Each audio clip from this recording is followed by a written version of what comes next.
Good morning.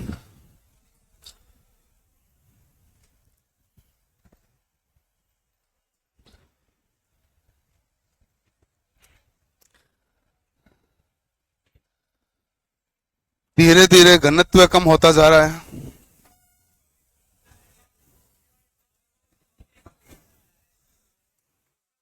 आप देखो, आपको काफी जगह सीटों पर यह पता चलेगा प्रति इकाई क्षेत्र में उपस्थित लोगों की संख्या घटती जा रही है।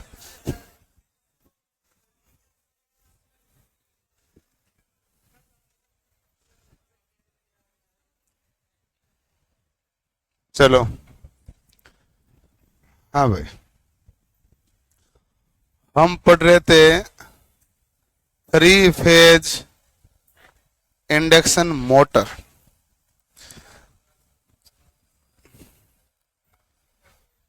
क्लियर है? कल जो पढ़ा था उसके अंदर हमारे कोई डाउट नहीं आया होगा। क्या आया था? नहीं आया था। आपके इस बैच से मैं बता देता हूँ 21 तारीख को क्लास चलेगी, छुट्टियां 22 से है। 21 को क्लास होगी, 22 को छुट्टी है। संस्थान में मैं ही आऊंगा केवल।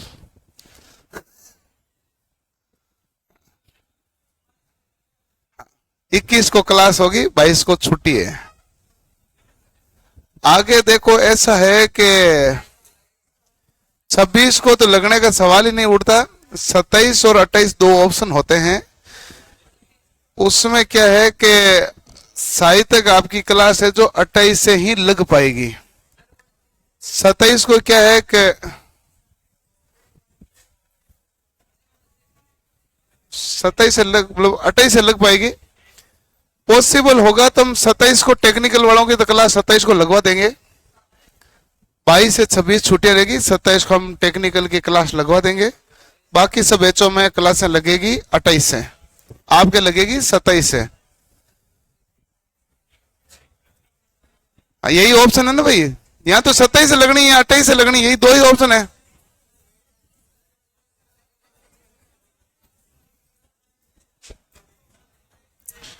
आप सब ने अब डिस्कस कर लिया होगा, फाइनल हुआ होगा। अब फाइनल मैं कहूंगा वही होगा।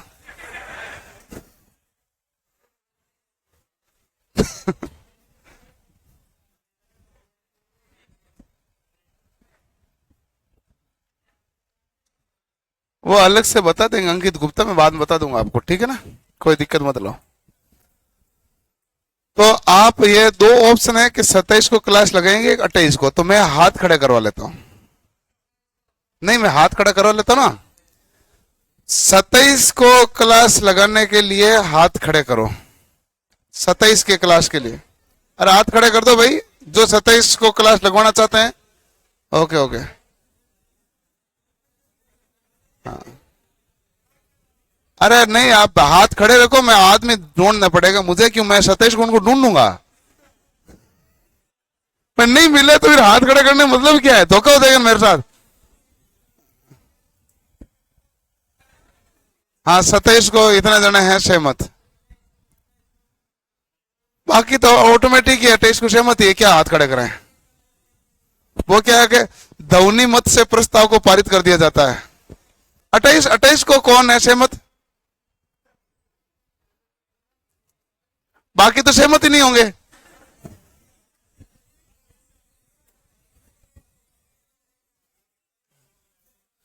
एक से लगे।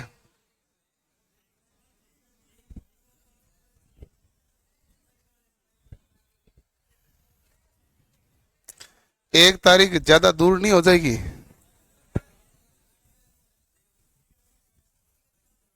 है? देखो कि मैं, मतलब ऐसा कर सकता हूं मैं कि टेक्निकल की क्लासेस में लगाऊंगा 27 से, चाहता तो यही हूं। हाँ, 28 से लगा दूंगा। टेक्निकल क्लास है, 28 से लगाएंगे। 28 को देख लेंगे माहौल क्या रहेगा। बाकी के नॉन टेक्निकल वाले बच्चे आएंगे तो फिर 28 से उनके लगा देंगे, नहीं तो टेक्निकल चलती जाएगी 2-3 दिन तक। क्योंकि हमें लास्ट में बड़ी तकलीफ होती है जब वापस पहले दिन क्लास स्टार्ट होती है ना, उस दिन बच्चे आते हैं 10। तो ऐसा कोई पहली बार नहीं हो रहा, मैं इतने सालों से देख रहा हूँ ये ऐसा ही हो रहा है। हैं?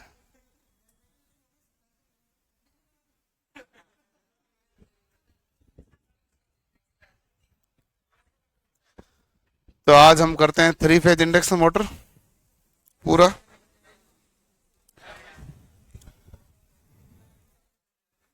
अरे पढ़ लेते हैं भाई।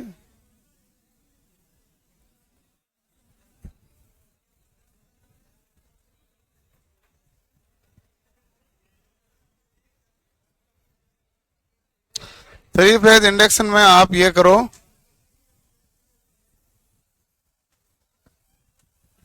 एक मिनट,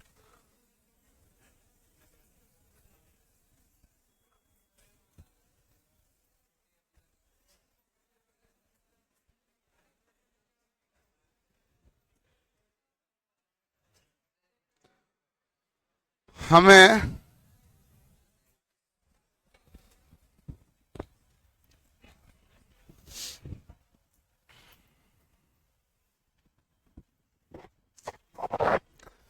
टॉर्क गति अभिलक्षण,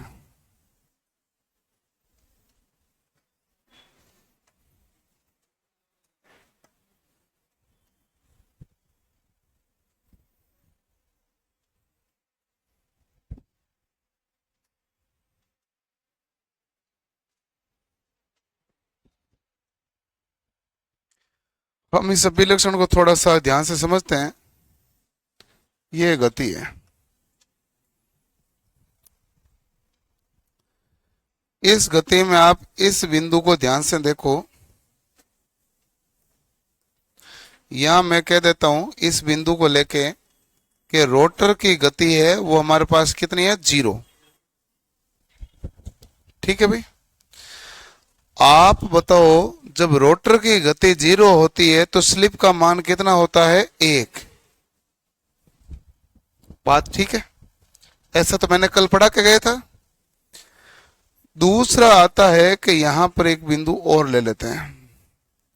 ये वो बिंदु है जहां पर एन आर की गति हमारे पास किसके बराबर हो गई, N S. N R N S के बराबर हो जाता तो स्लिप का मान क्या हो जाता, 0।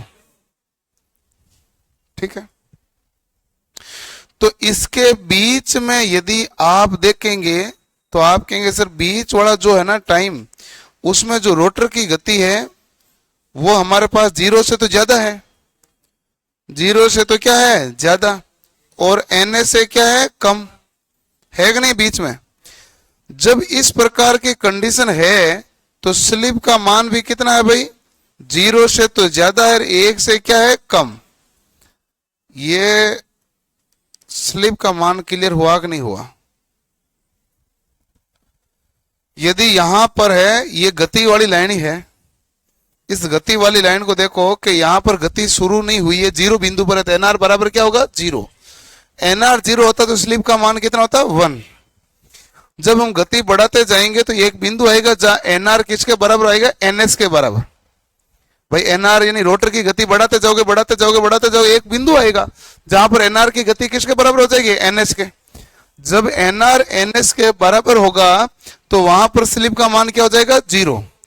यदि उसके बाद में भी कोई गति है एनआर की, तो आप बताओ ये एनआर की गति एनएस से ज्यादा है कि नहीं है।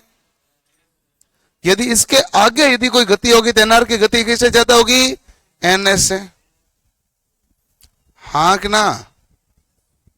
अब एनआर की गति एनएस से ज्यादा होनी नहीं चाहिए, होनी चाहिए क्या, नहीं।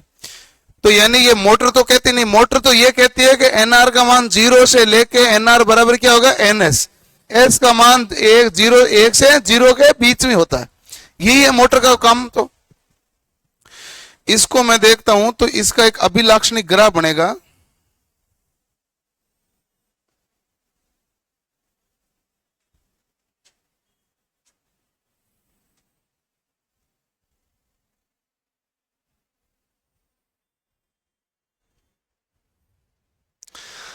हमें आगे ग्राफ से लेना देना नहीं, हम यहां तक देखते हैं। ये जो हमारे पास यहां तक जो मोड चला है वो क्या कहलाता है, मोटरिंग मोड कहलाता है। यहां पर मोटर की कार्य प्रणाली हो रही है नहीं हो रही है, मोटर की कार्य प्रणाली हो रही है तो इसे कहते हैं मोटरिंग मोड। और यहां पर एस का वह मान है जहां टॉर्क क्या है, अधिकतम। ये टॉर्क है, यहां पर टॉर्क क्या है, अधिकतम। तो टॉर्क का मान अधिकतम कहां पर आया है, तो न तो एस के 0 पर आया, न एस के 1 पर आता। यहां पर इस लाइन को देखोगे तो ये रेखीय लाइन है। ये यहां से यहां तक की लाइन क्या है, ये रेखीय। रेखीय है तो टॉर्क है जो स्लिप अंश के क्या है, समानुपाती। टॉर्क देखो ज्यादा से मतलब नहीं, सॉरी, एस के टॉर्क है एस के समानुपाती, स्लिप के समानुपाती है। तो स्लिप का मान 0 हो रहा है तो टॉर्क भी क्या हो रहा है, 0। जबकि यहां पर ये जो लाइन है बनती है, इसमें टॉर्क है वो स्लिप के क्या होता है, व्युत्क्रमानुपाती। व्युत्क्रमानुपाती का मतलब है इधर स्लिप का मान तो देखो कि बढ़ रहा है, 0 से 1 की तरफ जा रहा है ना, तो यहां से स्लिप का मान तो बढ़ रहा है, लेकिन टॉर्क क्या हो रहा है, घट रहा है। तो इसका मतलब ये हमारे पास ग्राफ कौन सा, व्युत्क्रमानुपाती। व्युत्क्रमानुपाती जब होता है तो सीधी लाइन नहीं बनती है, थोड़ी सी मुड़कर बनती है। तो इस प्रकार का ग्राफ बनेगा। ये मोड है मोटरिंग मोड। ये मोड कौन सा है, मोटरिंग मोड। यदि मान लो बाई दिवे ऐसा हो जाए कि रोटर की गति है, यदि बाई दिवे ऐसा हो जाए कि जो रोटर की गति है वो हमारे पास किससे ज्यादा हो, एन एस से, जो कि पॉसिबल नहीं है। मोटर में तो रोटर घूमते ही किसके कारण है, चुंबकीय क्षेत्र के कारण। तो मोटर में तो पॉसिबल है नहीं। फिर भी यदि रोटर ज्यादा तेजी से घूम रहा है तो आप खुद घुमा रहे होंगे। फिर भी रोटर यदि तेजी से घूम रहा है, भाई चुंबकीय क्षेत्र के कारण तो रोटर है, चुंबकीय क्षेत्र से ज्यादा स्पीड तो ले ही नहीं सकता। यदि फिर भी ज्यादा स्पीड ले रहा है तो इसका मतलब है उस हत्थे को आप खुद घुमा रहे होंगे। खुद घुमाने मतलब प्राइम मूवर के द्वारा या किसी भी प्रकार से आप खुद घुमाने मतलब यांत्रिक ऊर्जा प्रदान कर रहे हो। जैसे ही आप यांत्रिक ऊर्जा प्रदान करने लगते हो वो मोड कौन सा आएगा, उत्पादन। तो ये हमारे पास कौन सा मोड आ जाएगा, उत्पादन मोड, जनरेटिंग मोड। इस मोड को हम क्या कहते हैं,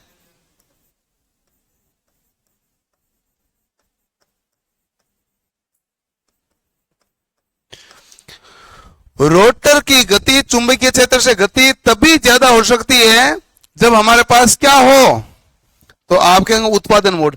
अब ये जो ग्राफ नीचे क्यों बना, आप देखोगे तो स्लिप का मान भी किस में आएगा, माइनस में। स्लिप का मान ही माइनस में आएगा और टॉर्क भी हमारे पास क्या इसके समानुपाती है, तो टॉर्क भी क्या जाएगा, माइनस में जाएगा। ठीक है। अब S1 है, NR बराबर 0 हो गया। अब तो आपको रुक जाना चाहिए ना, NR 0 हो गया मतलब रुक गया। लेकिन कई बार आप ब्रेक लगाते हो तो ब्रेक ऐसे लगा देते हैं ज्यादा, तो ये उल्टी दिशा में चलने लग जाए, है ना भाई। ब्रेक ज्यादा लग जाए तो उसे क्या करते, उल्टी दिशा में चलेगा। इस मोड को हम क्या कहेंगे, ब्रेकिंग मोड। इस मोड को क्या कहेंगे,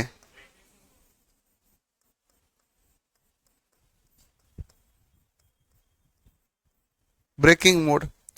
ब्रेकिंग मोड में एस का मान क्या होता है, 1 से 2 के बीच।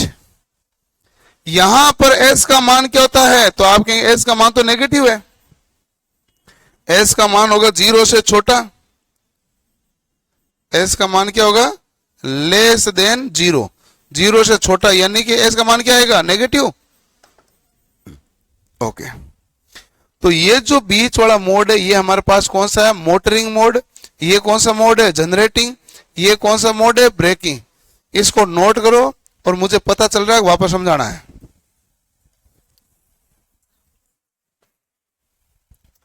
इसको थोड़ा ध्यान से देख लेना, चीजें यहीं से निकलनी है।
कल आप स्लीप वाला घर से पढ़ के आए होंगे तो उसमें कोई सवाल डाउट आया क्या?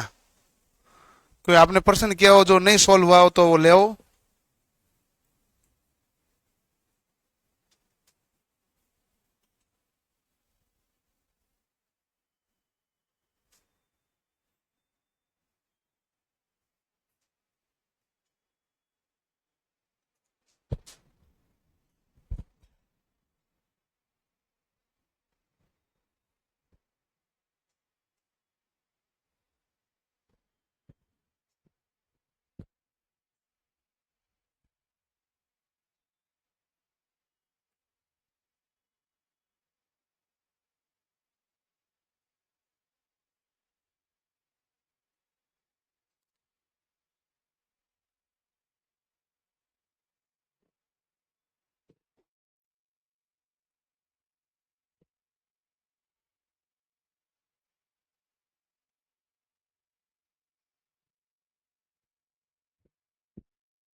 व्युत्क्रमानुपाती कैसे हो रहा है ये भाई? फॉर्मूले जो होता है टॉर्क का, और हमारे डेरिवेशन है नहीं सिलेबस में ना, तो हम इतना डेरिवेशन क्यों पढ़ाएंगे?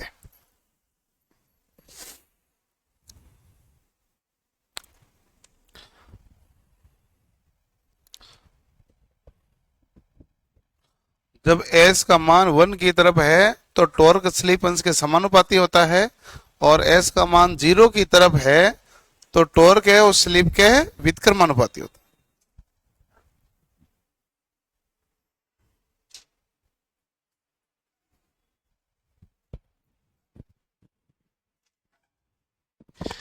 है। ऐसा नहीं है कि हर कैसे का उत्तर नहीं है, हर कैसे का उत्तर होता है, लेकिन हर कैसे का उत्तर होते होते इतना बड़ा हो जाता ना कि अपने काम का नहीं रहता है। इसलिए हर कैसे का उत्तर देना ठीक भी नहीं है और आपके लिए भी ठीक नहीं है, क्योंकि आप भी 3 फेज इंडक्शन मोटर पढ़ रहे हो, उतना ही पढ़ रहे हो जितना कि आईटीआई और आईटीआई के एग्जाम से थोड़ा ऊपर आपके परीक्षा में पूछा जाता है। यही टॉपिक है डिप्लोमा में जाओगे और ज्यादा पढ़ना है, यही टॉपिक है बीटेक में जाओगे तो और ज्यादा पढ़ना है, यही टॉपिक है लोग इसके ऊपर 1-1 साल की थीसिस करते हैं एमटेक में। टॉपिक यही रहता है। तो टॉपिक कभी भी मतलब वाई, क्यों, क्यों का उत्तर ढूंढते रहते ना, तो क्यों का उत्तर तो इतना ही है। जैसे आपके पाठ्यक्रम में कभी महाराणा प्रताप का आया होगा, जिक्र कहानी आई होगी, तो आपका एक चैप्टर है, आपने पढ़ लिया महाराणा प्रताप के बारे में, मोटी मोटी चीजें पढ़ ली, जान ली। आप जैसे बीए में जाओगे तो महाराणा प्रताप के बारे में चैप्टर है जो काफी बड़ा आएगा। एमए में जाओगे तो महाराणा प्रताप के ऊपर या तो एक छोटी पुस्तिका आएगी या आधी पुस्तिका के बराबर आएगा, और उसके ऊपर लोग 3 साल लगा के पीएचडी करते हैं। टॉपिक वही है, उसमें वाई कारण जानना चाहते हैं कि घोड़े का पैर कैसे टूटा। अभी तो आपको इतना ही पता है ना, पैर टूटा तो कैसे टूटा, फिर वो उसमें रिसर्च में निकालते हैं कि वहां सामने पथरीली मतलब पत्थर थे तो वो घोड़े का पैर पत्थर से टकराया था। मतलब डिटेल निकालते हैं, और क्या निकालते हैं, वाई कारण, क्यों कारण, किरण कारण में क्या होता है, हम डिटेल तो निकालते रहते हैं। आप पढ़ते होंगे ना अखबार में आज इनकी थीसिस इस टॉपिक पे पूरी हुई है, तो उसमें महाराणा प्रताप पर थीसिस है, हिस्ट्री वाले काफी ज्यादा करते हैं, ऐसे बहुत सारे टॉपिक पर करते हैं। एक आपने नाम सुना होगा, चे गुएरा, नहीं सुना? बहुत बढ़िया, शांति से जियो जियो, फिर मैं आपको क्यों सुनाऊं इतना। एक अच्छा स्वतंत्रता सेनानी था, एक देश में पैदा हुआ, दूसरे देश को आजाद कराया, फिर तीसरे देश के लिए लड़ा, फिर शायद तक चौथे देश के जंगल में मारा गया।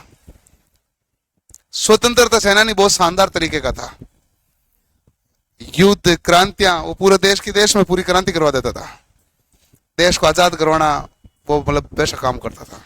ठीक था, हो गया।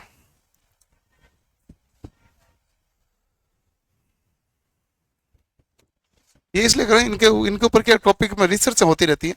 हो गया भाई। अब आपके सामने ग्राफ बना हुआ है, मैं एक एक पॉइंट को वापस पढ़ाता जाऊं, आप देखते जाना, ठीक है भाई। सबसे पहला इसके अंदर मोड है मोटरिंग। कौन सा है? Motoring mode. देखते हैं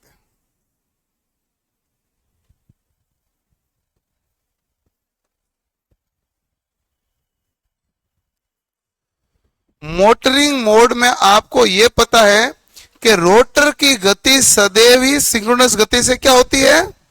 कम। रोटर की गति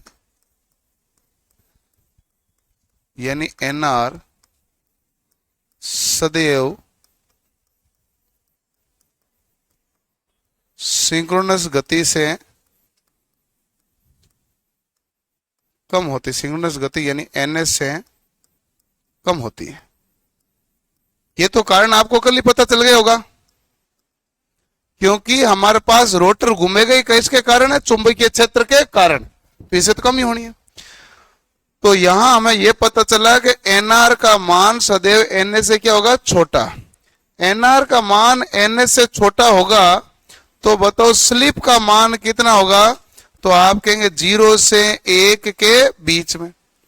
0 से बड़ा होगा लेकिन 1 से क्या होगा? छोटा होगा। ठीक है, ये कर देते, बराबर इक्वल कर देते ना। चलो ठीक है, मोटरिंग मोड हो गया। इस मोड को कहेंगे मोटरिंग मोड।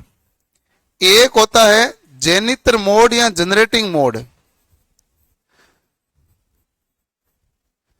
जेनित्र मोड तो तब होगा, जनरेट करने का मतलब है जब यांत्रिक ऊर्जा में क्या मिले? ज्यादा।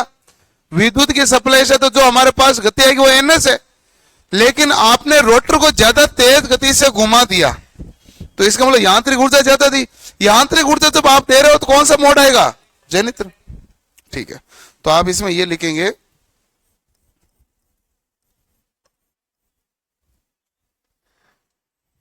इसमें एनआर का मान है जो एनएस से क्या हो जाता है? बड़ा। इसका मतलब क्या हो गया? रोटर को यांत्रिक गति दी गई है, रोटर को यांत्रिक गति प्रदान। ठीक है, एनआर का मान कैसे ज्यादा हो गया भाई? एनएस से। ठीक है, आगे देखते हैं। जब एनआर का मान ज्यादा है तो स्लिप क्या आएगा भाई? ऋणात्मक। स्लिप तो ऋणात्मक आएगा ना। कैसे आएगा? कल घर जाके सूत्र पढ़ना था। एस बराबर क्या है? एनएस माइनस एनआर बटा क्या है? एनएस। अब इन दोनों में बड़ा कौन है? एनआर। यदि ये बड़ा है तो चिन्ह कौन सा आएगा? माइनस का ही आएगा। तो इसलिए हमारे पास क्या आएगा? एस का मान कैसे होगा? ऋणात्मक। तीसरा मोड है ब्रेकिंग मोड।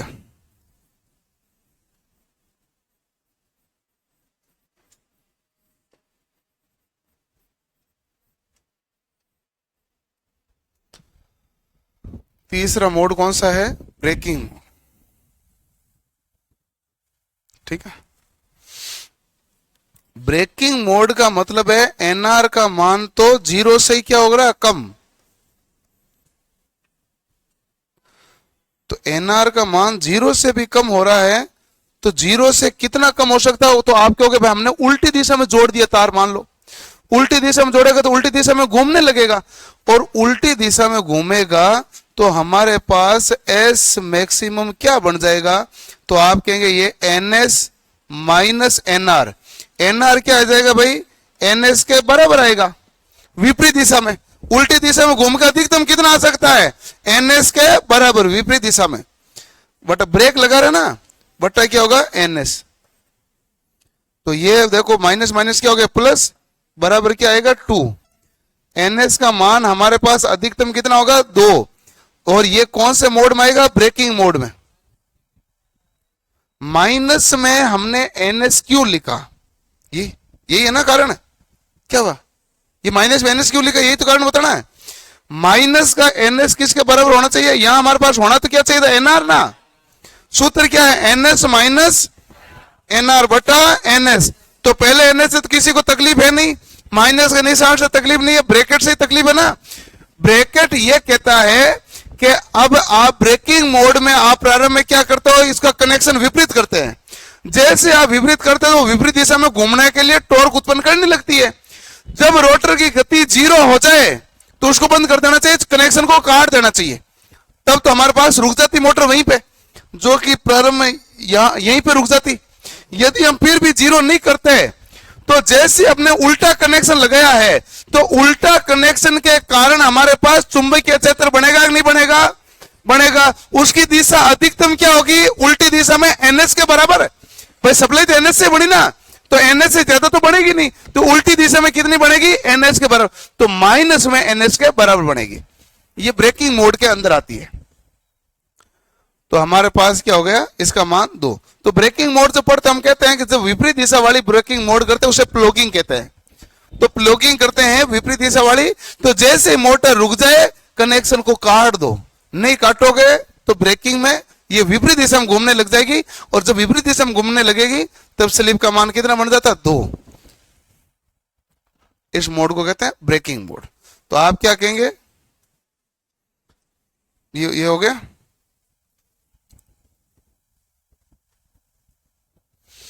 लिख लो। आपके क्या है कि तभी तो इतना घटना बढ़ना बताओ ना, जब कोई चीजें घटने लगती है, बढ़ने लगती है ना, तो आप रुक जाते हैं कि घटने बढ़ने दो एक बार।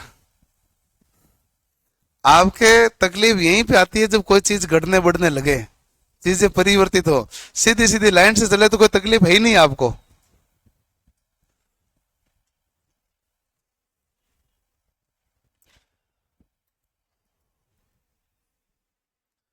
बाइक की इंजन में कौन सा मोटर होता है? नहीं मालूम। कौन सा मोटर होता है? मुझे नहीं मालूम। बाइक इंजन में इग्निशन होता है। बाइक की इंजन में इलेक्ट्रिकल का काम तो केवल इग्निशन है, बाकी कार्य तो यांत्रिक, मतलब वो ईंधन लेगा और यांत्रिक गति देगा। बैटरी का कार्य क्या होता है? इग्निशन, धक्का नहीं देना पड़े। बैटरी इतना ही काम करती है ना कि धक्का नहीं देना पड़े, तो क्या काम करेगी? इग्निशन का। इग्निशन का मतलब है प्रज्वलन बिंदु। तो सबसे पहले ईंधन को जलाने के लिए जो बिंदु चाहिए वो हम बैटरी से सप्लाई करके जब स्टार्ट करते हैं ना, तो इग्निशन तो पैदा होती है।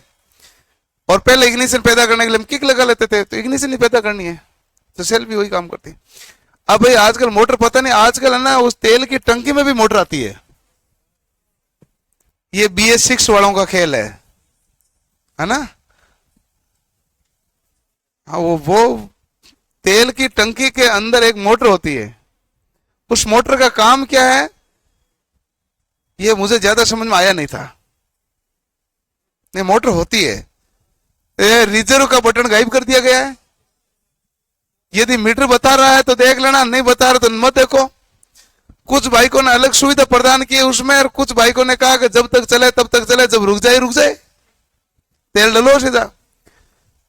तो उसमें जैसे पानी कूलर में मोटर लगाता है ना पानी वाली, वैसा हालात है। तो वो क्या है, तेल को वहां से उठाती है और फिर आगे सप्लाई को प्रदान करती है। तो वो मोटर काम करती है कि फिल्टर करके देगी तेल है ना, गलत तेल जाएगा नहीं, जिससे इंजन खराब नहीं होगा। ऐसे कुछ वो कह रहे हैं, जिससे हमारे पास क्या होगा, खराब तेल आएगा तो इंजन काम नहीं करेगा, पहले बंद हो जाएगा, जिससे प्रदूषण नहीं होगा। BS6 का यही उद्देश्य था ना, प्रदूषण से ही, तो इसलिए मोटर लगाई गई है। उस मोटर की वारंटी 1 साल की है। यदि आप थोड़ी लंबे समय तक रिजर्व में बाइक को चलाते हो, काफी समय तक वो जल जाती है, फिर वो आती है 28 रुपए में दूसरी। इसलिए वो कहते हैं तेल रखा करो, रिजर्व का बटन तुम्हें दिया नहीं है, और रिजर्व में चलाओगे तो मोटर होगी खराब, क्योंकि मोटर पूरा तेल उठा नहीं पाएगी, तो मोटर सूखी चलेगी। सूखी मोटर पानी की जो चलती है ना हौद वाली, वो भी खराब हो जाती है। उसी प्रकार ये भी खराब होगी। एक नई आई है ये कुछ, और मैं ये इसलिए बताऊं क्योंकि मैंने 3 दिन पहले इसके बारे में किसी से सुना था, तो मैंने रुचि लेके पूछा ये होती क्या है, पानी की मतलब तेल की टंकी में मोटर क्यों रखी जाती है। लिख लिया भाई, सबने लिख लिया। इससे अच्छा पुराने वाली ठीक थी, रिजर्व आने पर रिजर्व वाली 20 चालू कर देते हैं। न मोटर होती है न खराब होने का डर। हैं? हाँ,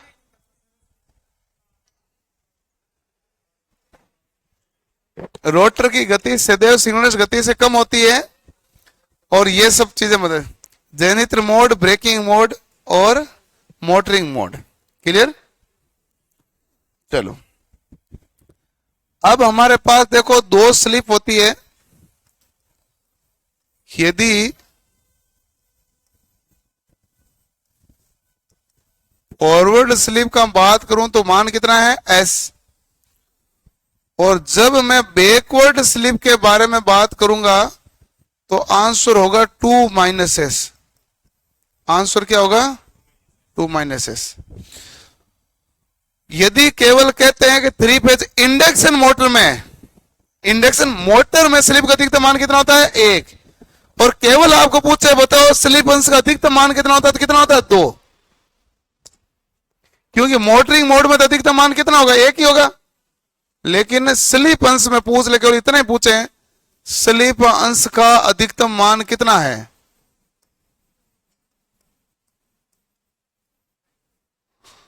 तो स्लिप अंश का अधिकतम मान कितना है भाई? 2। तो फॉरवर्ड स्लिप का मान कितना है भाई हमारे पास? एस। बैकवर्ड स्लिप कितना होता है? 2 माइनस एस। स्लिप अंश का अधिकतम मान कितना होता है? 2। और मोटर में 3 फेज इंडक्शन मोटर में स्लिप का अधिकतम मान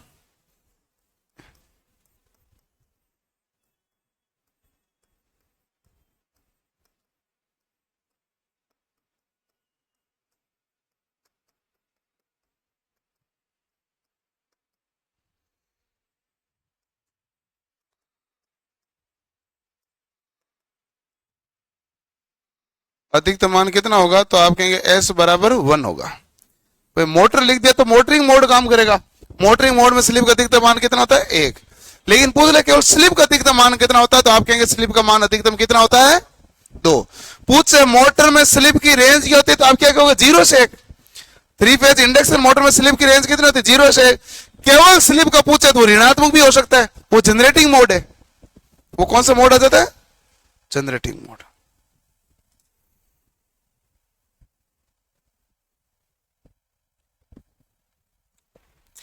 एक इंपॉर्टेंट पॉइंट लिखो, प्रारंभिक टॉर्क है जो प्रतिरोध के समानुपाती होता है।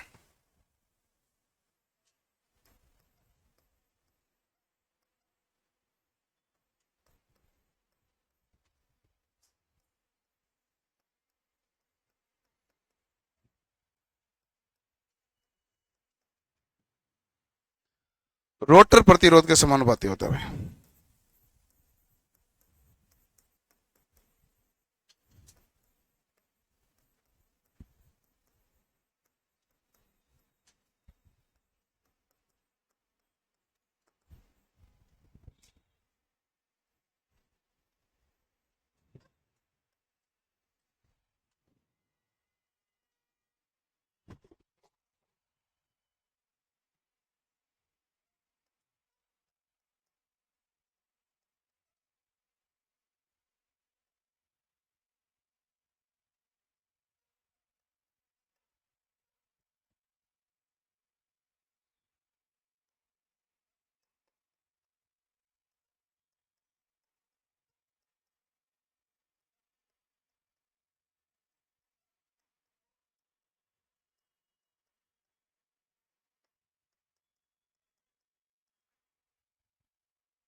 प्रारंभिक टॉर्क है जो रोटर प्रतिरोध के समानुपाती होता है।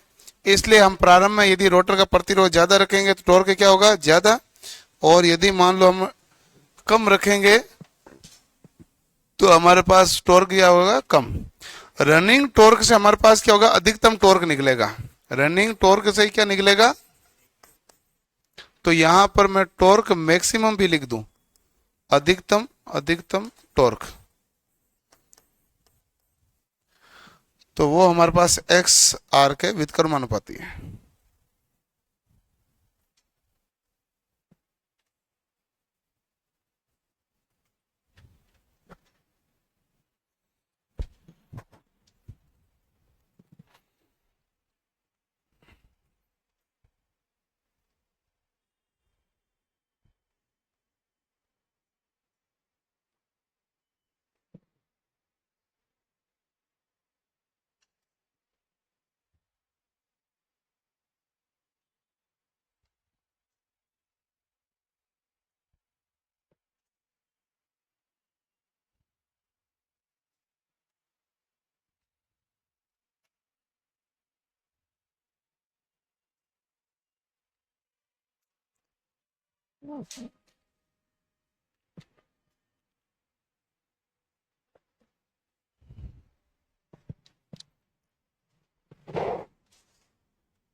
प्रारंभिक टॉर्क रोटर प्रतिरोध के समानुपाती है, रनिंग टॉर्क रोटर प्रतिघात के व्युत्क्रमानुपाती होता है। और एस मैक्सिमम जो आएगा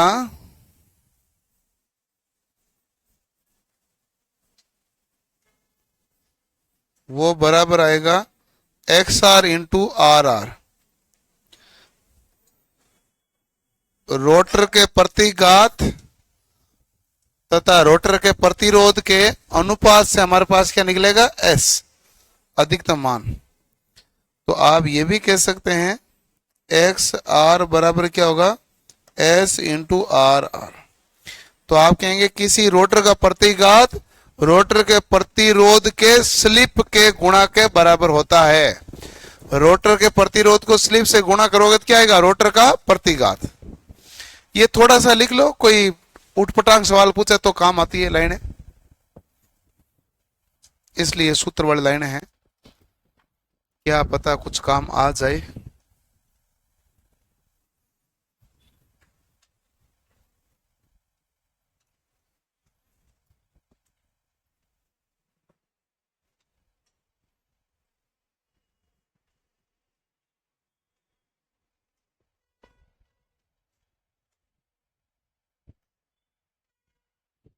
लिख लो भाई, लिख लिया।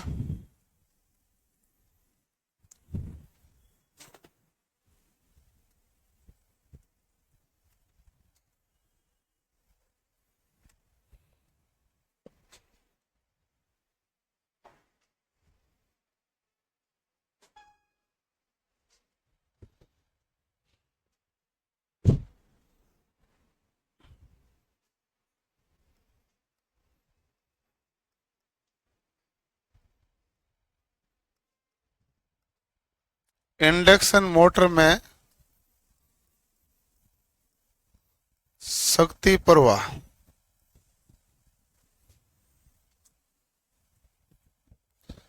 इंडक्शन मोटर में शक्ति का प्रवाह कैसे होता है, क्योंकि आप विद्युत ऊर्जा दोगे और विद्युत ऊर्जा से आपको क्या मिलेगी, यांत्रिक ऊर्जा।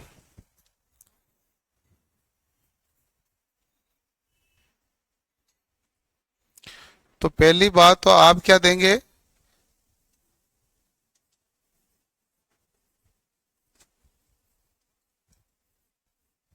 इनपुट शक्ति प्रदान करेंगे। इनपुट शक्ति आप किसको प्रदान करेंगे भाई, स्टेटर को। करेंगे कि नहीं करेंगे, करेंगे। स्टेटर को इनपुट शक्ति प्रदान करेंगे तो स्टेटर में कुछ तो हानियां होती होगी। स्टेटर में एक तो है कोर, एक है आर्मेचर की वाइंडिंग। तो यहां पर इसमें हानि आएगी।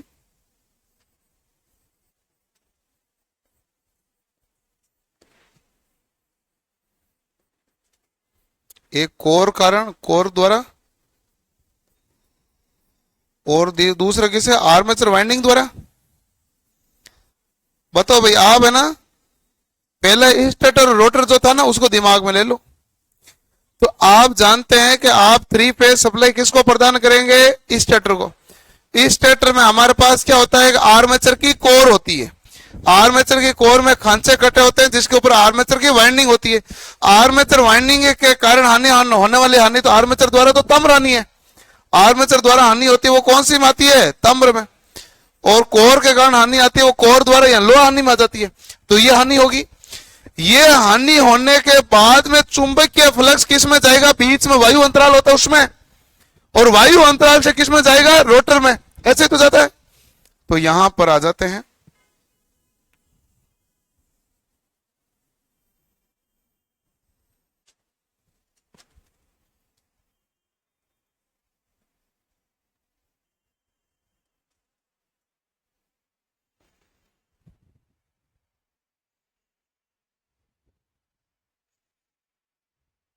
ठीक है, अब यहां पर आप क्या करेंगे, रोटर को शक्ति प्रदान करेंगे तो किसके द्वारा जाएगी, बीच में ये गैप कौन सा आता है, एयर गैप आता है कि नहीं आता है, ये गैप कौन सा होता है, एयर गैप।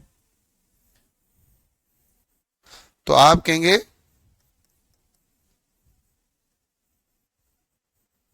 एयर गैप शक्ति,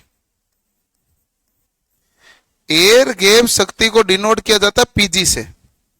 किससे डिनोट किया जाता है, पीजी से।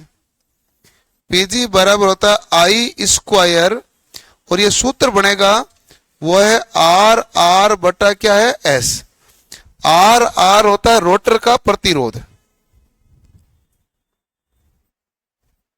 ये रोटर का प्रतिरोध,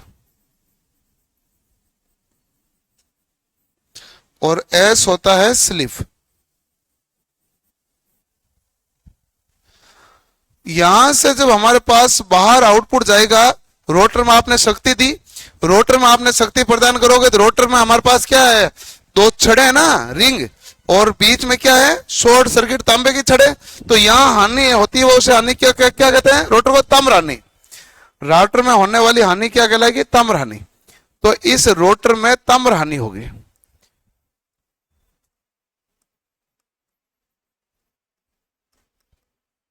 रोटर में ताम्र हानि होगी, इसको पी कॉपर से डिनोट कर दिया। तो पी कॉपर बराबर क्या होगा, तो आप कहेंगे ये होगा आई स्क्वायर आर। कॉपर हानि तो यही होती है, कॉपर हानि का सूत्र क्या होता है, आई स्क्वायर आर। ये हानि हो गई। तो आप कहोगे मैंने एयर गैप के द्वारा शक्ति पीजी दी है, पीजी में से पी कॉपर तो हानि हो गई, बाकी बचेगी कौन सी होगी भाई, यांत्रिक।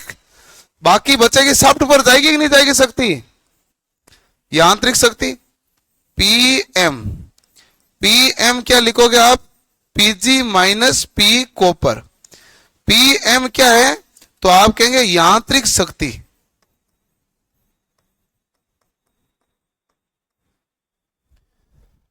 यांत्रिक शक्ति नहीं, शाफ्ट घूमने लगेगी।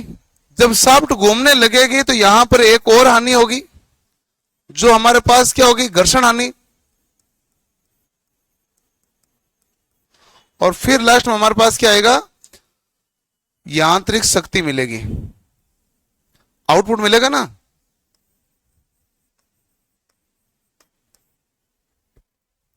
अब मैं वापस समझा देता हूं इसको, आप ग्राफ को देखो। सबसे पहले आप इनपुट दोगे विद्युत के रूप में, दोगे विद्युत के रूप में सप्लाई किसको दोगे, स्टार्टर को। स्टार्टर में क्या होता है भाई, 6 टर्मिनल होता है ना, स्टार या डेल्टा में कैसे भी कनेक्शन करके आप सप्लाई देंगे। सप्लाई देंगे तो स्टार्टर में हमारे पास क्या होती है, आर्मेचर की कोर होती है। तो यहाँ एक तो हमारे पास कोर हानि होगी, दूसरी हमारे पास आर्मेचर वाइंडिंग होने वाली हानि हुई, वो हानि हो जाएगी। उस हानि के बाद में जो बचेगा वो शक्ति किसके द्वारा जाएगी, एयर गैप शक्ति कहलाएगी, क्योंकि एयर गैप को पार करके तो रोटर से टकराएगी, तो उस शक्ति को हम क्या कहेंगे, एयर गैप शक्ति। चलो एयर गैप शक्ति हुई। एयर गैप में जब हमारे पास गई तो हमारे एयर गैप में जितनी शक्ति गई वो पूरी की पूरी यांत्रिक कार्य करेगी नहीं, क्योंकि कुछ हमारे पास उसमें ताम्र हानि हो जाएगी रोटर के कारण। तो कुछ हमारे पास क्या होगी, रोटर के कारण ताम्र हानि, बाकी हमारे पास क्या करेगी भाई, यांत्रिक कार्य करेगी, यांत्रिक शक्ति प्रदान करेगी। तो पीएम, पीएम क्या होगा, जो हमने पीजी दिया उसमें पी कॉपर को घटाओगे, ये क्या हो गई भाई, मैकेनिकल पावर होगी।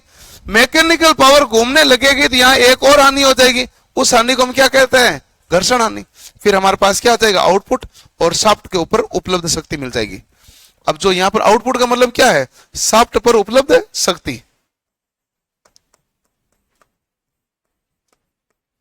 यही तो क्रिया होगी।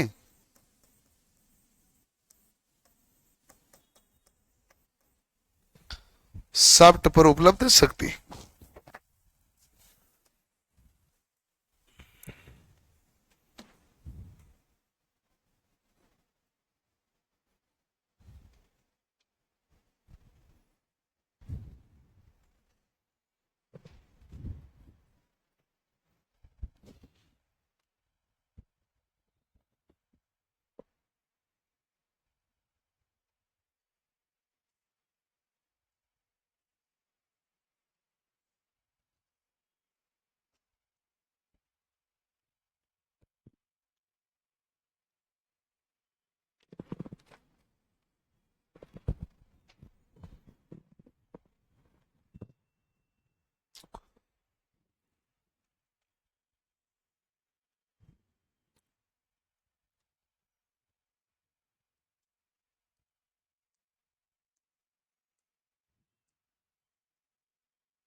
शाफ्ट पर उपलब्ध शक्ति को पी एस एच लिख दूं,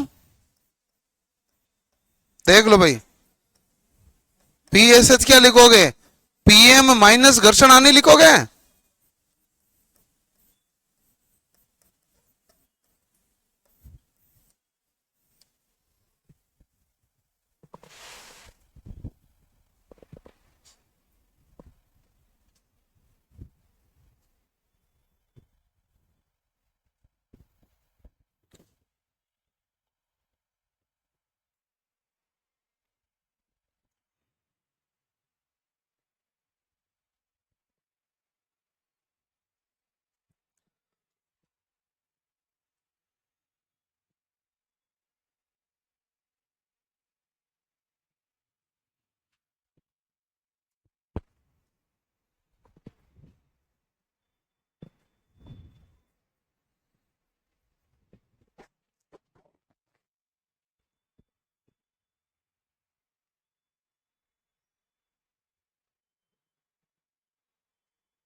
पीजी पावर का फॉर्मूला ध्यान रखो भाई, पीजी बराबर I square R upon S formula है।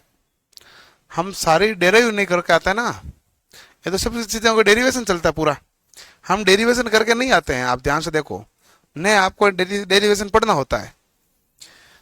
आप तो केवल ये सोचो हम सबसे पहले शक्ति किसको देंगे, स्टेटर को। स्टेटर से शक्ति किस में जाएगी, एयर गैप में। एयर गैप से किस में जाएगी, रोटर में। रोटर से किस में जाएगी, शाफ्ट में। काम तो ऐसे ही होना है ना, सबसे पहले शक्ति किसको दोगे, स्टेटर को। स्टेटर किस में जाएगी, एयर गैप में। एयर गैप से किस में जाएगी, रोटर में। और रोटर से किस में जाएगी, शाफ्ट में। तो आपने विद्युत कार्य दिया तो विद्युत दिया, शाफ्ट घूमेगी तो कौन सा कार्य होगा, यांत्रिक कार्य। अब बीच में कुछ नुकसान तो होगा, लॉस होगा, वो हानि हम घटाते जाएंगे। तो हमारे पास स्टेटर में हमने इनपुट शक्ति दी, उसमें हमारे पास कोर हानि और आर्मेचर हानि हो गई। उसके बाद हमारे पास क्या बची है, एयर गैप शक्ति।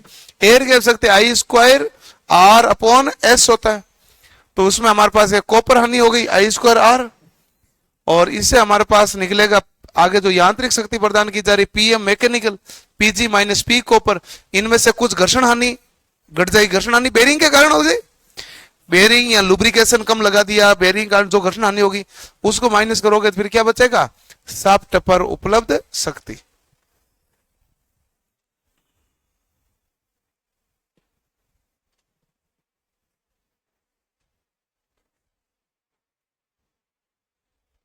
लिख लिया। अब देखो हमारे पास पीजी का सूत्र क्या है, I square R R upon S. और पी कॉपर का क्या सूत्र है,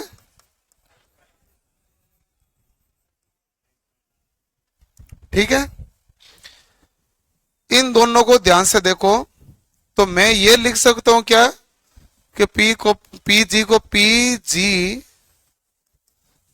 I square R R into 1 upon S.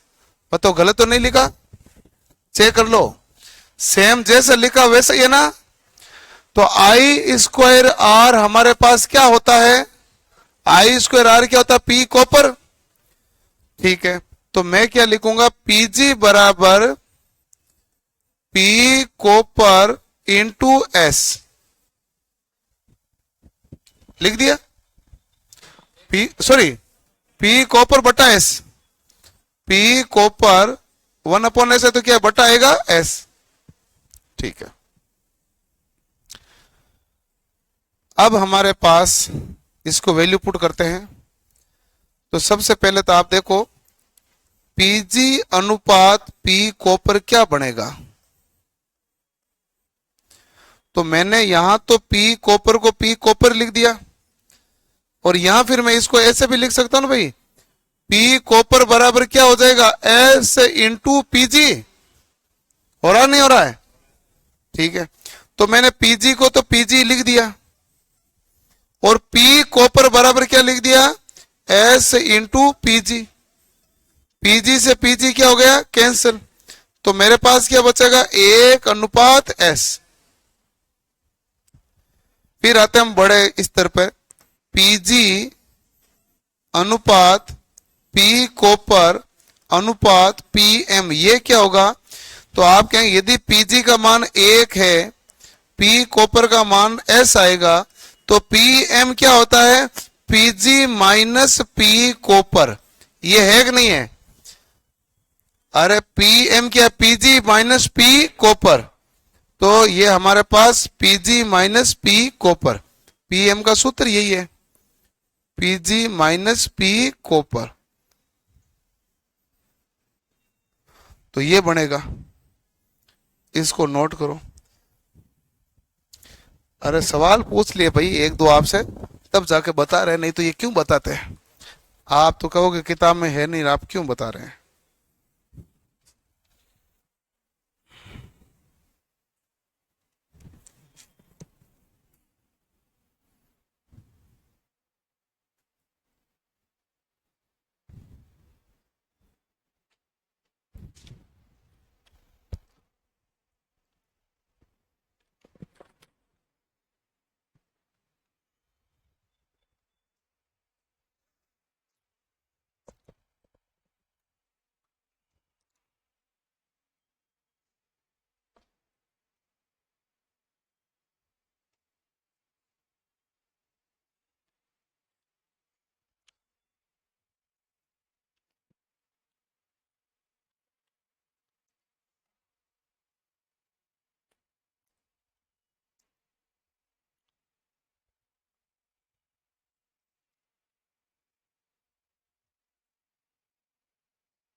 Clear?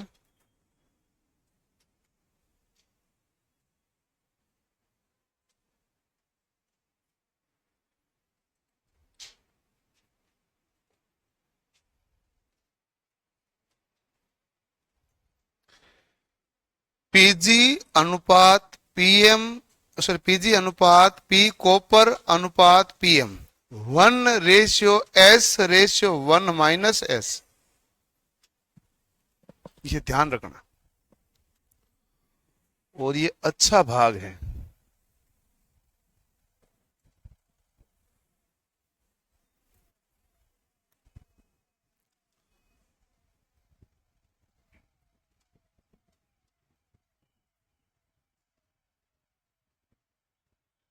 Three phase induction motor में आवाज नहीं भाई,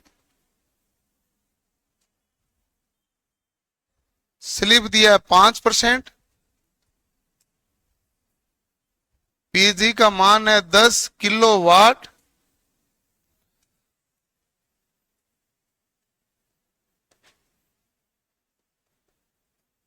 घर्षण हानि है 300 वाट। आप तीन चीजें ज्ञात करो, पी कॉपर, पी एम और पी शाफ्ट। आराम से ज्ञात करो, कोई मुश्किल नहीं है। सबसे पहले देखो, ध्यान से सुन लो, आप वो जो सबसे पहले वाला डायग्राम निकालो। आप एक बार मैं बोल देता हूं, ध्यान से देख लेना। शक्ति होती क्या, आपको दिमाग में क्या फीड रखना वो बता देता हूं। सबसे पहले आप इनपुट किस में दोगे? स्टेटर में। स्टेटर में क्या होता है? आर्मेचर। तो आर्मेचर की कोर के कारण कौन सी हानि होगी? कोर हानि। आर्मेचर में वाइंडिंग कौन सी होती है? ताम्र होती है। तो एक हानि कौन सी होगी? ताम्र हानि। बाकी शक्ति आगे किसको जाएगी? रोटर को। रोटर को जाएगी तो आर्मेचर और रोटर के बीच में क्या होता है? Air gap. तो वहां शक्ति किसको प्रदान की जा रही है? एयर गैप को। तो रोटर के अंदर इनपुट शक्ति क्या कहलाएगी? एयर गैप शक्ति। रोटर के अंदर इनपुट शक्ति क्या कहलाएगी? एयर गैप शक्ति। और फिर रोटर के अंदर हानि होगी, उस हानि को, रोटर में हानि कौन सी होती है? कॉपर हानि।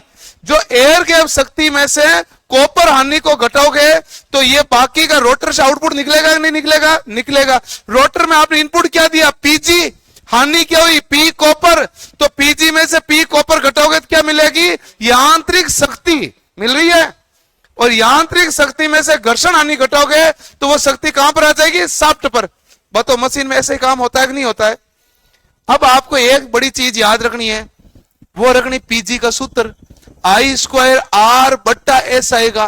पी कॉपर का सबको याद है, याद करने की आवश्यकता है नहीं, केवल एक सूत्र याद रखना आपको, पी जी बराबर आई स्क्वायर आर बटा एस, और जो अनुपात निकल के आएगा पीजी पीएम और sorry PG P copper PM 1:S/1 - वैसे ध्यान रख लो। अब करो सोल्व।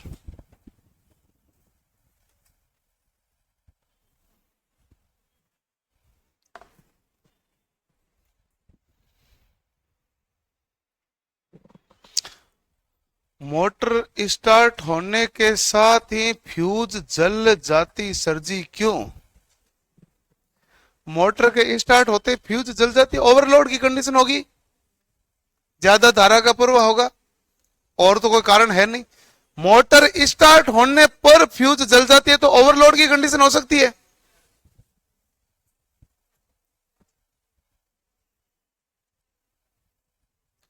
दो 2.66 है, मोस्टली मानते हैं भाई।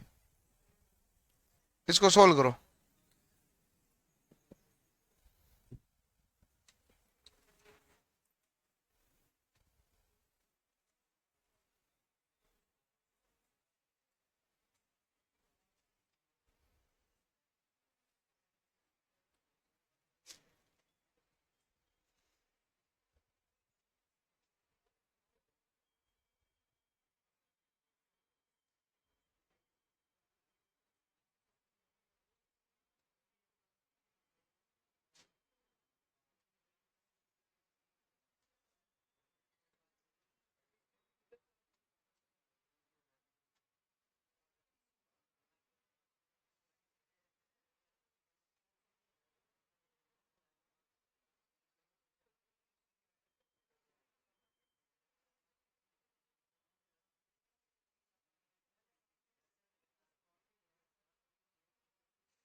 है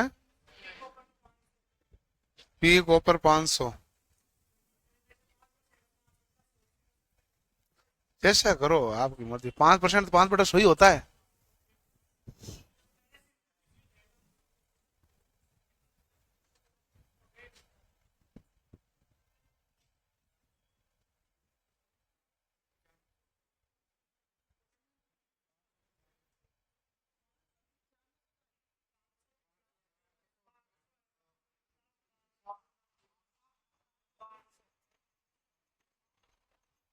हो गया, फिर कोई दिक्कत है ही नहीं। क्या हुआ, 9,000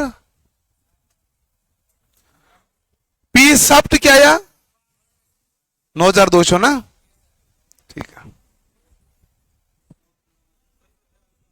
हाँ एक ही बात है। चलो भाई, सबसे पहली बात है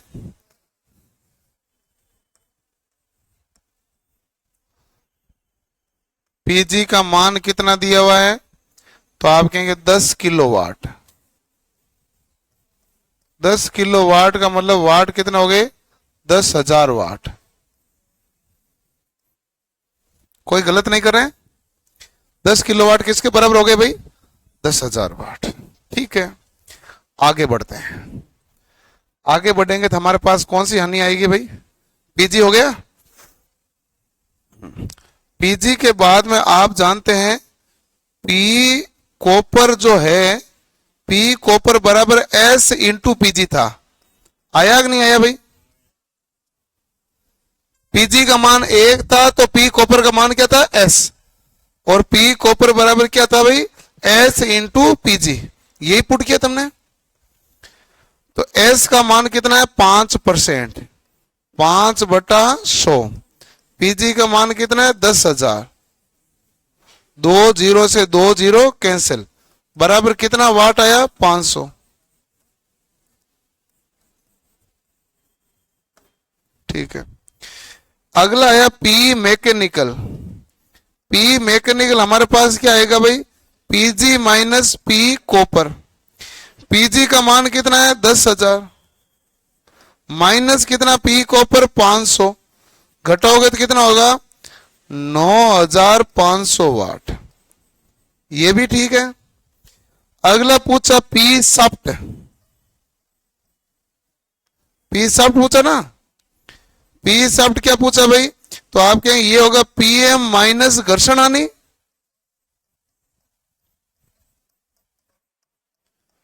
बताओ पीएम कितना है हमारे पास? 9,500, माइनस घर्षण हानि कितनी है? 300, तो 9,200 वाट। यही बन रहे हैं।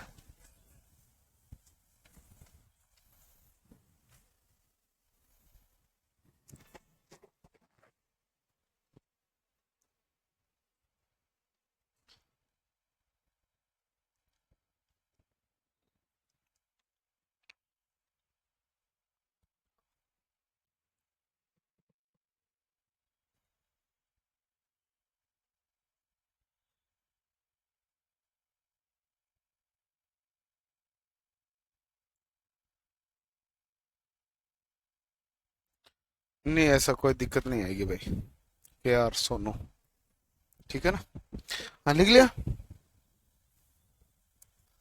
अब हम देखते हैं कि इस मशीन में हमारे पास कौन से दोष होते हैं। जब भी आपको इसमें न्यूमेरिकल कोई सवाल देगा, है क्या आपके पास कोई डाउट? डाउट है तो कोई पूछ लेना। तो इनमें से कोई चीजें देगा, आपको अनुपात एक ध्यान रखना है, वो है पीजी अनुपात पी कॉपर अनुपात पी एम, 1:s अनुपात 1-s, बहुत इंपॉर्टेंट है। अब सवाल अगला कैसे पूछे कोई दिक्कत नहीं आएगी। पीजी बराबर आई स्क्वायर आर बटा क्या होता है? एस, ध्यान रखना है। सबसे पहले इनपुट शक्ति दोगे स्टेटर में, स्टेटर में जो हानियां होगी स्टेटर की हानियां, उसके बाद इनपुट शक्ति जाएगी रोटर में। तो रोटर की इनपुट शक्ति एयर गैप शक्ति एक ही बात है। उसके बाद रोटर में होगी हानि, जिसे कॉपर हानि कहते हैं, और वहां से रोटर से जो आउटपुट निकलेगा उसे कहेंगे मैकेनिकल शक्ति, यांत्रिक शक्ति पीएम, जो कि पीजी माइनस पी कॉपर निकलेगा। और उसमें कुछ हो जाएगा घर्षण है, तो घर्षण के कारण थोड़ा कम हो जाएगा। बाकी शक्ति कौन सी है? शाफ्ट पर उपलब्ध शक्ति। किसी भी मोटर जनरेटर की जो शक्ति होती है हमेशा शाफ्ट पर उपलब्ध शक्ति दिया जाता है। यह पूछा जाए कि जो नेमा है, नेमा की प्लेट लगती है, नेशनल इलेक्ट्रिकल मैन्युफैक्चरिंग एसोसिएशन, उनकी एक प्लेट लगती है मोटर के ऊपर नेमा की। जो नेमा की प्लेट लगती है तो उसके ऊपर जो शक्ति लिखी जाती है वो कौन सी होती है? तो आप कहना शाफ्ट पर उपलब्ध शक्ति। उसके ऊपर शक्ति लिखी जाती है, कौन सी शक्ति होती है? शाफ्ट पर उपलब्ध शक्ति। और हमने शाफ्ट तक शक्ति को देख लिया है। तो 3 फेज इंडक्शन मोटर में यहां तक कोई दिक्कत है?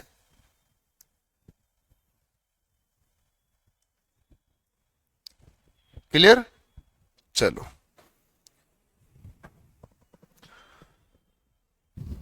अब अगला आता है हमारे पास 3 फेज इंडक्शन मोटर में दोष क्या क्या है।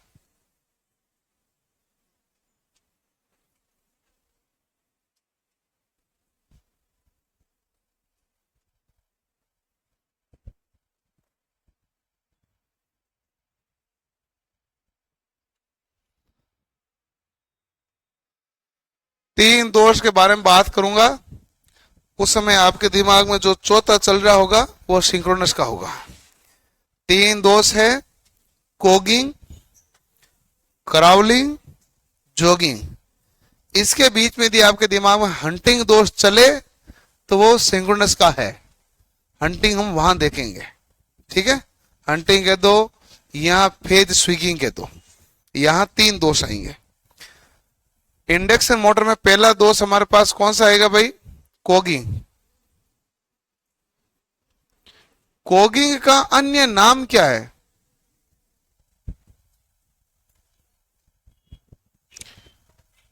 चुंबकीय लॉकिंग या टिथ लॉकिंग, कोई सा भी कह दो। चुंबकीय लॉकिंग या दंत लॉकिंग। चुंबकीय लॉकिंग, टिथ का मतलब क्या होता है? दांत ही तो होते हैं, या टिथ लॉकिंग।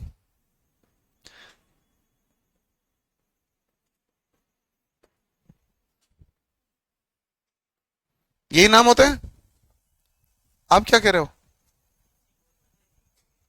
इचिंग अलग है, इचिंग जॉगिंग का दूसरा नाम है। मैंने जॉगिंग बोल दिया ना, इचिंग है। जॉगिंग का अन्य नाम क्या है? इचिंग। चलो, कोगिंग का अन्य नाम चुंबकीय लॉकिंग या टिथ लॉकिंग है।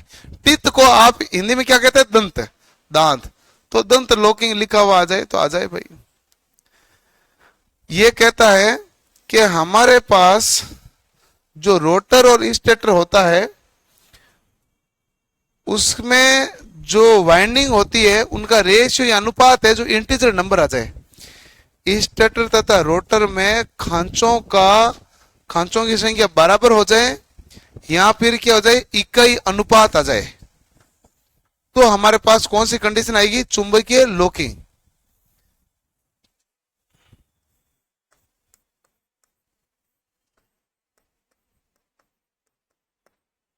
रोटर में, स्टेटर में खांचों की संख्या समान या उनका अनुपात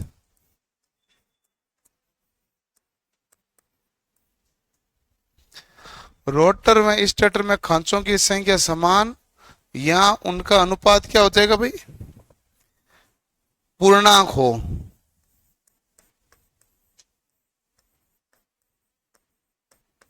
तो कौन सा दोष आएगा?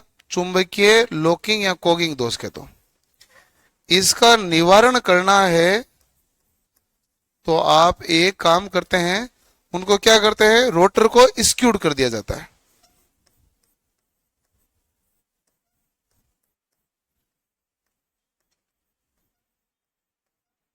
रोटर को स्क्यूड यानी एंटन, रोटर को स्क्यूड किया जाता है।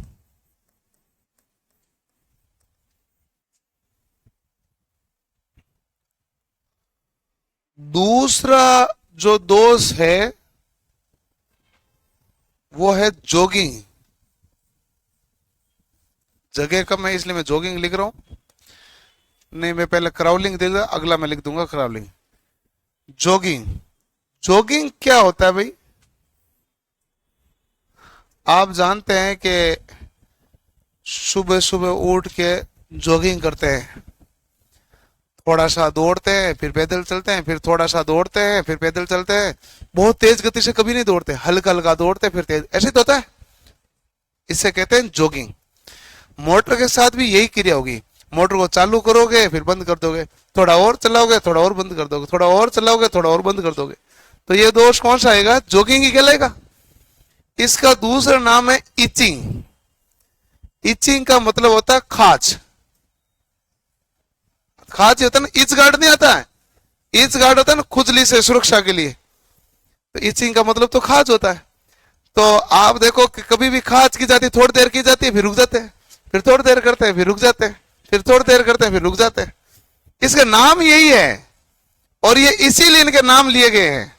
मोटर भी क्रिया यही करेगी। तो मोटर को बार बार चालू करना, बार बार बंद करना, थोड़ी देर चलाना फिर क्या कर देना, बंद करना।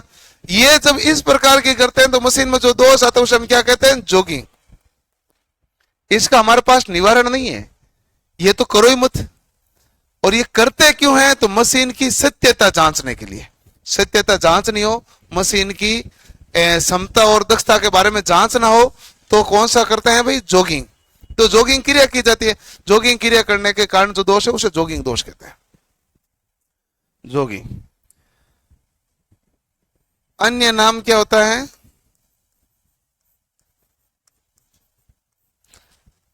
तो नाम तो ध्यान रह जाएगा ना, इचिंग।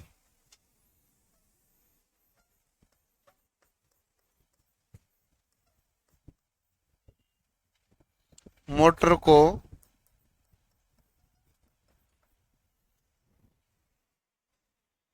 बार बार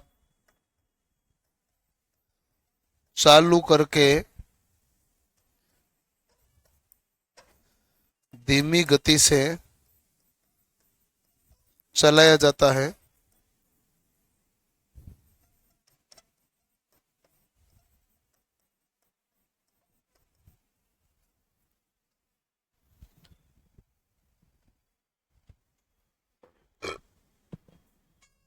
मोटर को बार बार चालू करके धीमी गति से चलाया जाता है, जिसके कारण नहीं,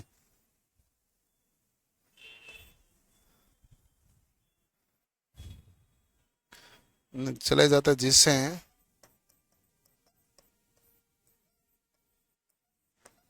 मशीन की सत्यता को जांचा जाता है, मशीन की सत्यता को जांचा जाता है। ये लाइन आपको किसी ने नहीं पूछी कभी भी, आपको यही पूछा जाता है। दो सवाल है, जॉगिंग का अन्य नाम क्या है, दो बार तो यही है। एक इचिंग का अन्य नाम क्या है, जॉगिंग। जॉगिंग का अन्य नाम क्या है, इचिंग। समझ गए, जॉगिंग क्रिया और इचिंग क्रिया समान प्रकार की क्रिया है। तो मशीन को भी बार बार चालू करते हो और रोकते हो तो ये क्रिया क्या कहलाएगी, जॉगिंग।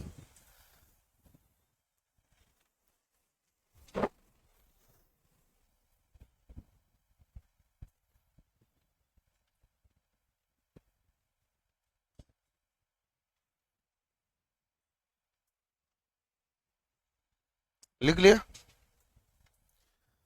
तीसरा जो हमारे पास मोटर में दोष है वो कौन सा है, क्राउलिंग।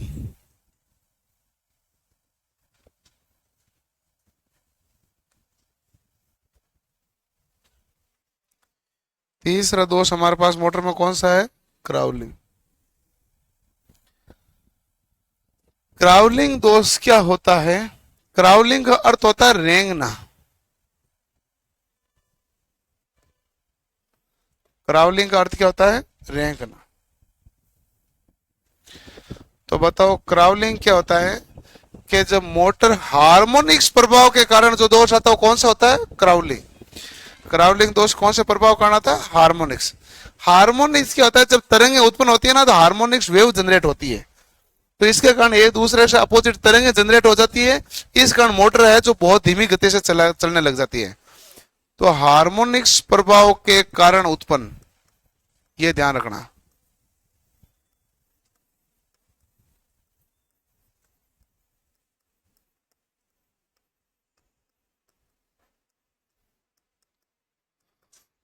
इसमें मोटर मूल गति से कितनी गति से चलती है, 1/7।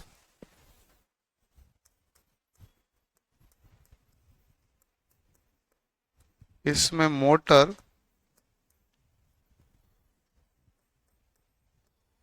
मूल गति की तुलना में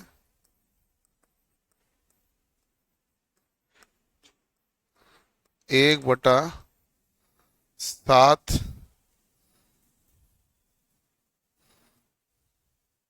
की गति से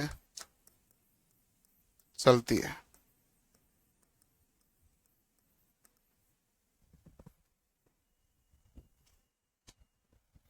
हमारे पास हार्मोनिक्स दो होते हैं। हार्मोनिक्स जो होते हैं 6n ± 1 होगा।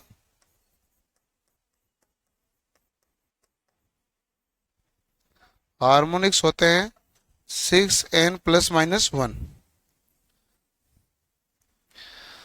जो 6n + 1 होता है इसे धनात्मक हार्मोनिक कहते हैं।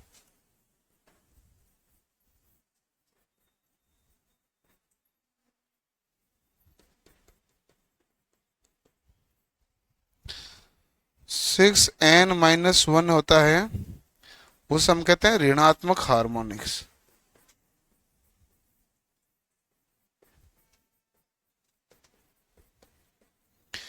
छह में यदि एक जोड़ोगे तो इसे क्या कहते हैं? 7। 6 में से एक घटाओगे तो क्या कहते हैं? 5। फिफ्थ एंड सिक्स्थ हार्मोनिक्स भी कह सकते हो इसको। इसका निवारण किसके द्वारा होगा भाई?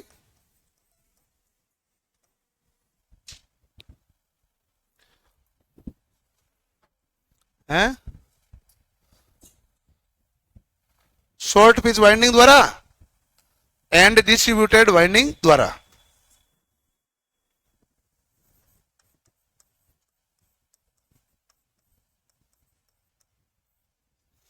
इसके निवारण के लिए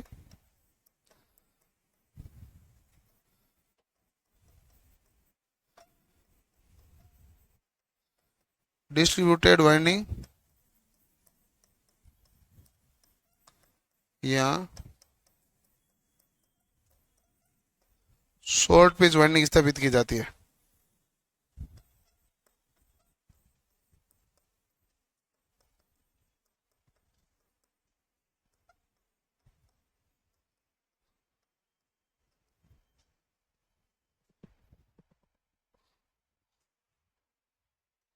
क्या हुआ है? चल चल।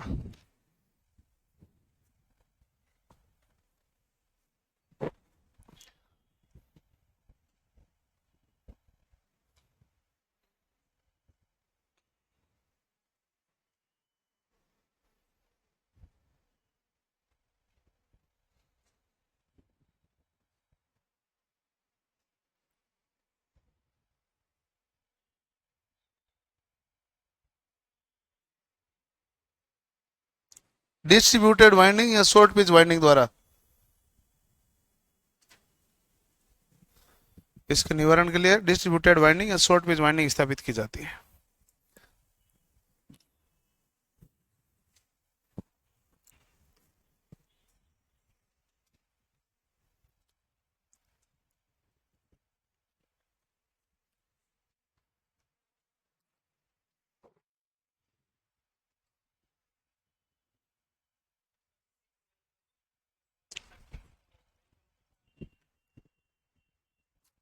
एन मतलब है हार्मोनिक्स नंबर होते हैं, 1 2 3 4 इंटीजर नंबर है, 1 2 3 4 कोई सा भी ले सकते हो। यदि एन बराबर 1 है तो हम देखते हैं ये शॉर्ट पिच मतलब रोटर स्टेटर अनुपात बराबर है, तब की बात है।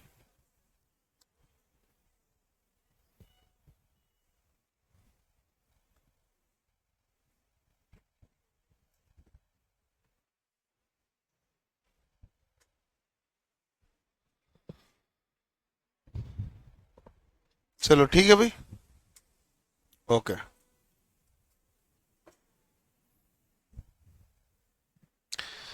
अब हमारे पास होता है 3 फेज इंडक्शन मोटर की गति नियंत्रण। ये बहुत आसान है।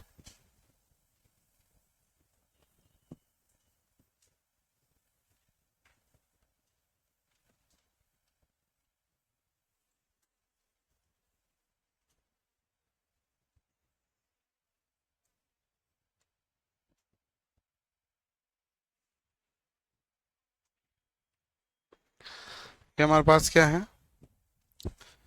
3 फेज इंडक्शन मोटर की गति नियंत्रण। बढ़िया, आराम से देखते जाओ।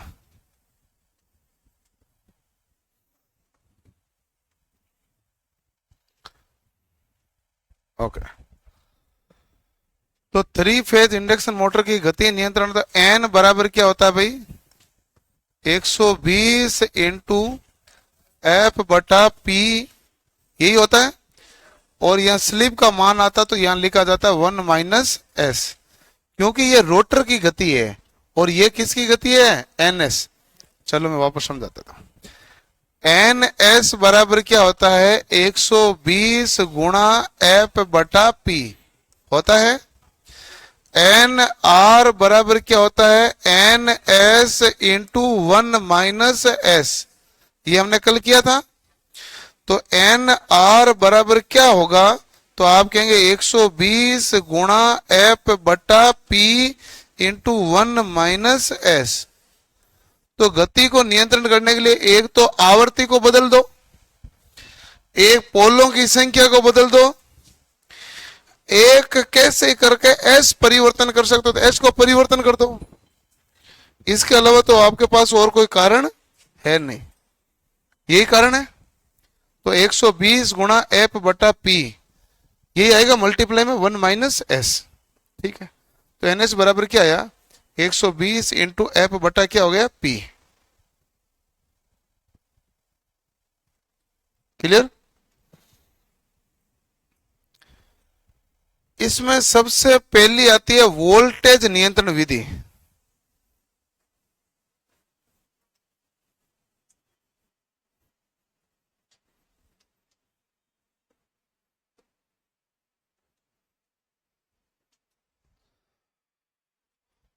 आप ये देखो कि इसमें ना जो टॉर्क होता है वो वोल्टेज के वर्ग के समानुपाती है।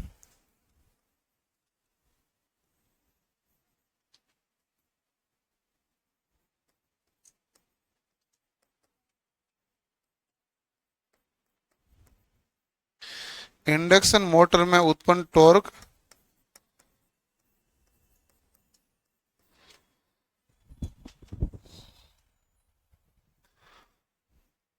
वोल्टेज के वर्ग के समानुपाती है। वोल्टेज के वर्ग के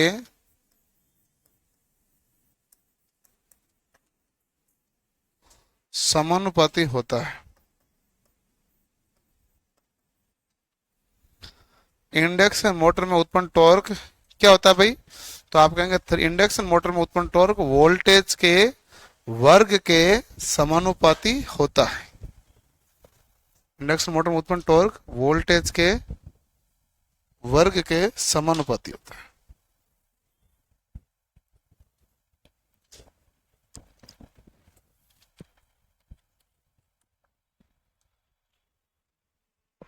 चलो दूसरा,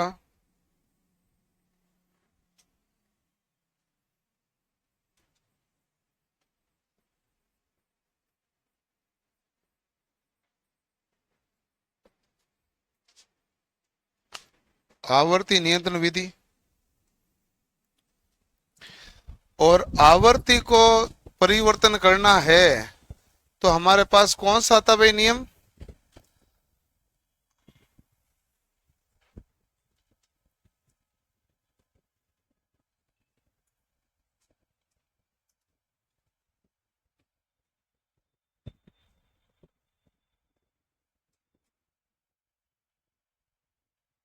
आता था ना,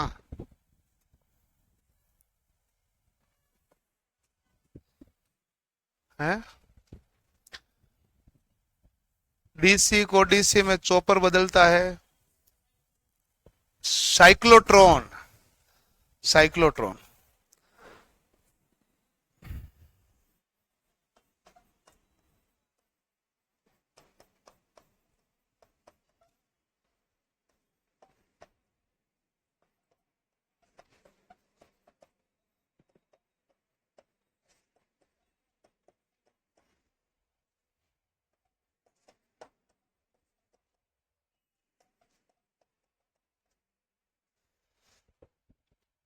साइक्लोट्रॉन की सहायता से आवर्ती को परिवर्तन करके गति को नियंत्रण किया जा सकता है।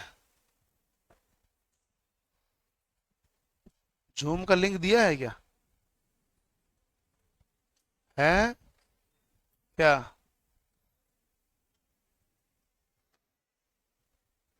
अरे पढ़ ऊपर है। वो कह रहा है सर मैं आपकी वीडियो को डाउनलोड करके पढ़ रहा हूं, मैं काफी दिनों से पढ़ रहा हूं, फिर भी मैं लाइव में नहीं जुड़ पा रहा हूं। और ये लाइव में आके कमेंट कर रहा है, इसका मतलब लाइव क्लास तो चल रही है, तो जुड़ा हुआ तो है ही। उसका कहने का तात्पर्य है कि मैं वीडियो क्लास बाद में ली होगी तो पीछे वाली वीडियो डाउनलोड करके पढ़ रहा है, वो पहुंच नहीं पा रहा है। वो पहुंचना चाहता है तब तक आगे निकल जाते हो। और तो लाइव नहीं जुड़ पा रहा हूं तो कोई कारण ही नहीं हो सकता ना। लाइव में तो जुड़ा हुआ है, तभी तो ये कमेंट कर रहा है।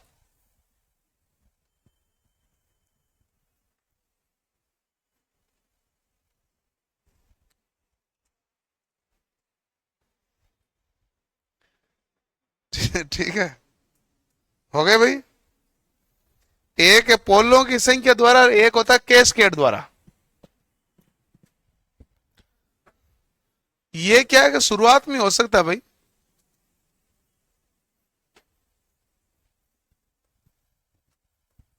पोलों की संख्या द्वारा।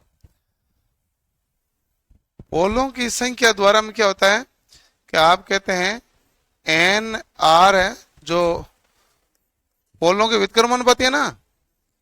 गति क्या होती है? पोलों के व्युत्क्रमण। पोल कम होगी तो गति क्या होगी? ज्यादा।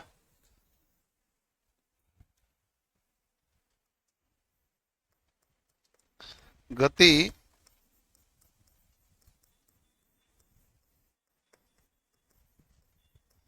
पोलों की संख्या पर निर्भर।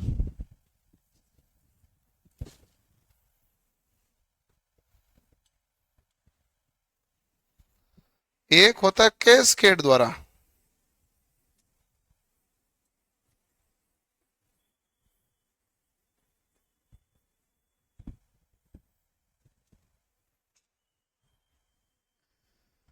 कैस्केड द्वारा में कुल पोल क्या है? पोलों के योग हो जाते हैं भाई दोनों के। तो हमारे पास गति क्या है? 120 इंटू एफ बटा P1 plus P2 1 minus S हो जाता है। अब यहां ध्यान इतना ही रखना है कि दो मोटर जो लेते हो उनके पोलों की संख्या भिन्न भिन्न होनी चाहिए। दो मोटर के पोलों की संख्या क्या होनी चाहिए? भिन्न भिन्न। अब ये प्लस भी होती है, माइनस भी होती है।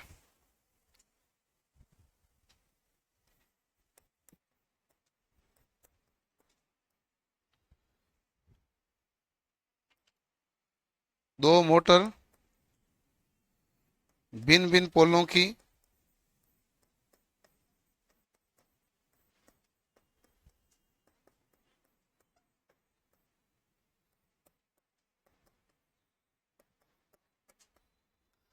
एक दूसरे के साथ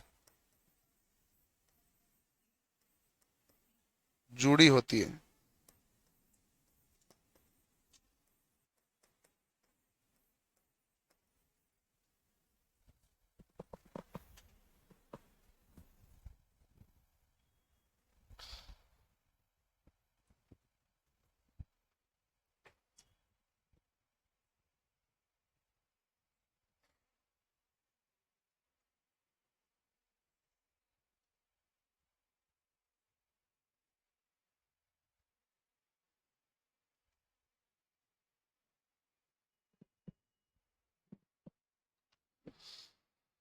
हो गया भाई।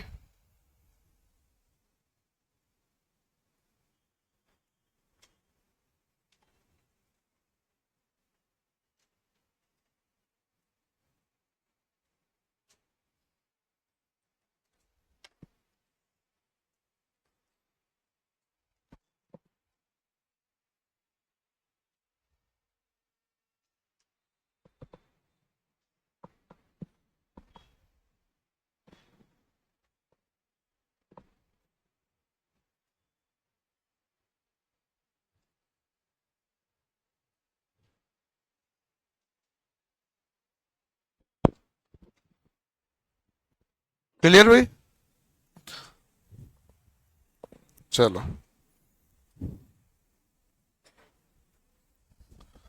अगला है हमारे पास पांचवा। ठीक है, तो रियोस्टेट द्वारा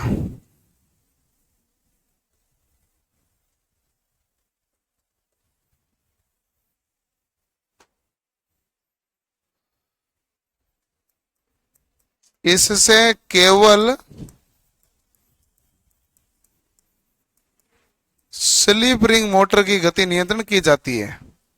केवल किसकी गति नियंत्रण की जाती है? स्लिप रिंग मोटर की गति नियंत्रण की जाती है।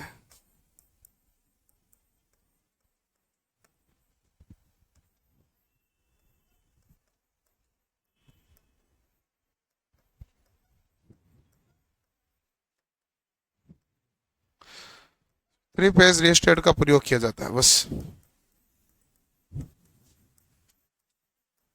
स्टार्टिंग करने के लिए यही थ्री फेज रियोस्टेट है, गति नियंत्रण करने के लिए भी यही थ्री फेज रियोस्टेट है। अब हमारे पास थ्री फेज इंडक्शन मोटर के अंदर जो बचे हुए हैं वो है स्टार्टिंग की विधियां, कि थ्री फेज मोटर को स्टार्ट कैसे करते हैं। Starter, direct online starter, star delta starter, auto transformer starter और रियोस्टेट स्टार्टर होता है जो स्लिप रिंग के लिए काम लेते हैं। रियोस्टेट थ्री फेज वाला स्टार्टिंग में भी काम आता है, गति नियंत्रण में भी काम आता है। रियोस्टेट केवल स्लिप रिंग के लिए काम लिया जाता है, ये विशेष सवाल है। क्लियर? चलो